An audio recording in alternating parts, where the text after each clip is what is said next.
Bonjour Victor, merci d'être présent avec nous. Moi je te connais bien, aussi bien professionnellement que personnellement, on a déjà eu l'occasion de partager quelques aventures ensemble, mais les gens qui regardent ici cette interview ne connaissent pas qui est Victor Melnik, et donc j'aimerais bien tout d'abord que tu te présentes. Bonjour à tous, bonjour Maxime, c'est un plaisir partagé d'être ici avec toi. Et c'est vrai qu'on a passé des moments intéressants jusqu'ici. Donc je vais me présenter, je m'appelle Victor Melnik, je suis coach sportif certifié et je suis en train d'obtenir une certification en diététique et nutrition sportive ainsi qu'en psychologie. Donc qu'est-ce que je fais? Mon but est d'inciter et d'accompagner les gens à retrouver une bonne hygiène de vie, une santé mentale et physique et surtout à mettre en place des bons et simples habitudes sur le long terme, des habitudes qui auront un impact énorme sur la qualité de leur vie. Comme pour avoir plus d'énergie, plus de mobilité, avoir plus de confiance. Et on sait que quand on se sent bien, nos interactions avec les autres sont beaucoup plus chaleureuses et plus enrichissantes. Et donc, voilà ce que je fais. Très bien, c'est vrai que j'ai déjà eu l'occasion d'avoir affaire à toi en tant que coach sportif, et c'est vrai que tu as ce côté mental plus que le côté physique, il y a aussi le côté mental, et tu es un peu inarrêtable aussi de par tes origines russo-moldaves. Il y a un côté épicé là derrière et une mentalité qui est intéressante. Mais bon, on n'est pas ici pour parler plus longtemps de mentalité et de physique, on va parler plus précisément de ce côté installation comme business d'indépendant. Tu t'es lancé comme indépendant il y a maintenant 1 an et demi? Exactement. Un truc comme ça. Et donc au départ, c'était pour avoir ton diplôme de gestion de base, c'était une barrière qui entravait ton passage pour pouvoir évoluer. Et puis grâce au fait qu'on a travaillé ensemble, tu as pu avoir ce diplôme de gestion de base. Et puis forcément, par la suite, il y a toujours des petits ennuis, des petits problèmes comme indépendant. Et j'aimerais bien que tu nous expliques un petit peu quels ont été les problèmes que tu as rencontrés par la suite pour te lancer en tant qu'indépendant. Tout à fait, tu as raison. Donc, au début, j'avais besoin d'un diplôme qui prouvait mes connaissances de gestion de base pour bien pouvoir démarrer et gérer une activité. Et c'est une chose que je trouve tout à fait correcte, car on ne peut pas conduire une voiture sans avant apprendre comment le faire. Sinon, on devient un risque pour la société et pour nous-mêmes. Donc, ici, c'est la même chose. Et je n'avais ni le diplôme, ni les connaissances. Et c'est d'ailleurs grâce à la formation G des bases que j'ai appris le nécessaire, ce qui m'a permis de bien réussir l'examen. Ok. Cependant, ensuite, je me suis aperçu que quand j'étais au début de mon activité, c'était tout un terrain nouveau pour moi et j'avais besoin d'un bon accompagnement si je voulais mettre des bases solides pour mon business. Et d'ailleurs, comme mes clients au départ ont besoin de moi dans leur voyage sportif. Voilà. Bien. Très très bien, excellent. Et donc, dans quelle mesure Indépendant.tv a répondu aux interrogations et aux freins que tu ressentais dans ton installation en tant qu'indépendant, dans la création de ton entreprise en fait? Indépendant.tv m'a permis d'avoir une vision globale sur mes gains financiers, sur toute l'année, donc mon revenu net, de mieux connaître les frais que je peux déduire professionnellement, donc d'augmenter mes bénéfices, ce qui permettra de développer mon projet.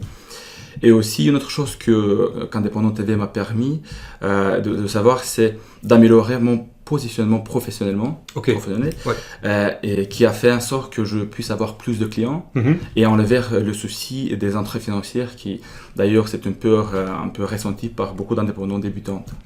Oui, j'aime bien ce mot positionnement parce que c'est vrai que c'est quelque chose parfois qui est un peu, même inconnu des gens qui se lancent. Alors on sait très bien que quand on est indépendant, on reçoit de l'argent brut, on ne sait pas exactement quel est le montant net qu'on aura en poche. Ça, c'est un problème qui est véritablement ressenti. Mais cette histoire de positionnement, c'est intéressant parce que peu de gens savent exactement ce que c'est. En général, quand on se lance comme indépendant, on a envie de faire les choses de façon intuitive. On se dit, voilà, moi je sais offrir ceci et je vais l'offrir à tout le monde. Et c'est le meilleur moyen de ne pas plaire spécialement à qui que ce soit. Et donc le positionnement, c'est vraiment préciser ce que tu sais offrir et aller le proposer à des gens à qui ça va plaire chirurgicalement, c'est-à-dire à 95 ou 99%. Donc cette histoire de positionnement, c'est quelque chose que j'aime beaucoup et qui permet à des indépendants de vivre beaucoup mieux de par le fait qu'ils s'adressent à la population pour laquelle ils sont totalement compatibles. Donc j'aime bien le fait que tu aies parlé de positionnement. J'ai encore une question comme ça qui me vient en tête. Si tu devais faire des choses différemment, si après tout tu devais revenir dans le passé et corriger certaines choses, qu'est-ce que tu ferais autrement? hein, c'est une bonne question. Et honnêtement, je ne crois pas que je changerai beaucoup de choses. Pourquoi? Parce que j'ai eu la chance de bénéficier de vos conseils dès mon démarrage. Et bien sûr, j'ai fait quelques erreurs. C'est normal, mais je ne les regrette pas parce que ça m'a permis d'apprendre comment éviter de futures erreurs. Et m'entourer d'Indépendant TV fait partie d'une de ces résolutions. Et peut-être une seule chose que je modifierais serait de me lancer en tant qu'indépendant beaucoup plus tôt, vu que j'ai passé 3 ans à être employé et à faire des choses que je pouvais faire pour moi-même. Donc c'est le seul regret, tu vois ça. De ne pas avoir commencé plus tôt. Et exactement. C'est le cas de beaucoup, c'est le regret de beaucoup d'indépendants, parce que se lancer, il y a une espèce de peur, il faut passer cette barrière, et parfois ça prend du temps, et au final, quand on l'a passé, on se dit, j'aurais pu la passer de la même façon quelques années plus tôt, en étant bien encadré et bien entouré, parce que, encore une fois, si on n'apprend pas par sagesse, on apprend par la douleur. Par la douleur. Et donc, j'adore cette phrase. Tu sais que ça fait partie d'un de mes mantras.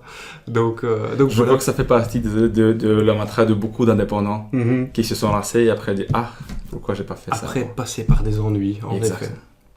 Une autre question qui me vient comme ça en tête, si tu devais toi-même donner des conseils à des jeunes indépendants, des gens qui veulent se lancer, qu'est-ce que tu donnerais comme conseil?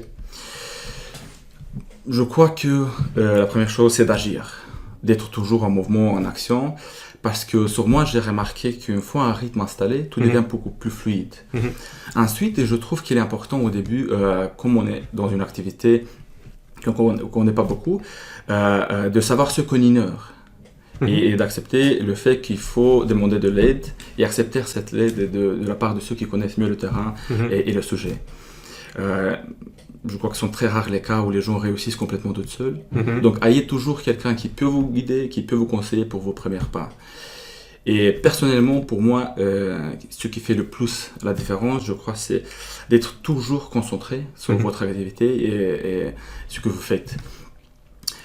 Pour moi, c'est éliminer les distractions et concentrer toute l'énergie sur votre activité. C'est un secret, entre guillemets, de tous ceux qui ont bien réussi dans leur vie. Alors j'aime beaucoup, pour résumer, ce que j'aime bien, il y a ce côté stratégique où en effet tu t'entoures de gens qui peuvent correctement te conseiller pour avancer plus efficacement et plus rapidement. Et alors on retrouve le côté psychologique incroyable que je te connais bien, c'est cette capacité à te concentrer et à ne jamais arrêter jusqu'au moment où tu atteins ton résultat. Ça, c'est le Victor que je connais. Merci beaucoup. Donc merci en tout cas pour ces quelques réponses. En tout cas, c'est un plaisir de bosser avec toi. Je sais qu'on va encore se recroiser et j'espère que vous avez apprécié la prestation de Victor. Vous aurez aussi toutes ses coordonnées ici en fin de vidéo si on ne les a pas déjà données avant, pour que vous puissiez avoir tout simplement des contacts avec ce gars, parce que vous verrez, c'est quelqu'un qui a plein de bonne énergie et quelqu'un qui a beaucoup de choses à transmettre. Donc Victor, encore un grand merci. Merci à toi, Maxime. Et à bientôt alors sur indépendant.tv. À bientôt et courage à tous.